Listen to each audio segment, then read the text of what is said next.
ভাইয়া কি খবর তোমার? ভাইয়া জ্বালানি তেলের দাম বলে বাড়ছে, তাই তো শুনতেছি। মারাত্মক ব্যাপার, মরার উপরে খরা। দেশে বলে তেল নাই, আবার দেখি তেল এখন কোন থেকে বাড়িয়ে গেল গা। এখন আর তেলের কোনো সংকট থাকবে না, কারণ সিন্ডিকেট আলারা তেলের দাম বাড়াই দিছে। ভাইয়া মরার উপরে খরা। বাংলাদেশে কিন্তু তেলের অভাব নাই, শুধু দালালের অভাব। দালাল যদি ঠিক মতো না থাকে তাহলে কিন্তু দেশে ভাবে চলবে না। দালালের দরকার, দালাল থাকলে তেল আছে, দালাল নাই তো তেল নাই। বিশ্ব একটা কঠিন পরিস্থিতির মুখোমুখি হয়েছে। বাংলাদেশ জ্বালানির সংকট তীব্র আকার ধারণ করেছে। আজকে মাননীয় প্রধানমন্ত্রী অফিস করতে গিয়েছেন তেজগাঁ প্রধানমন্ত্রীর কার্যালয়ে।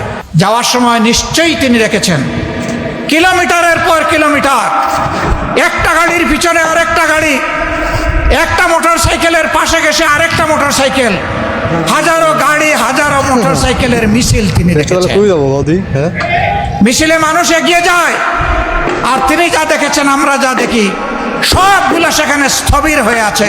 ওই চাকাগুলো এখন আর ঘুরছে না। তা বলে কোনো কোনো জায়গায় গাড়িতে তেল নাই, এখন মানুষ দিয়ে টেনে নেওয়া হচ্ছে।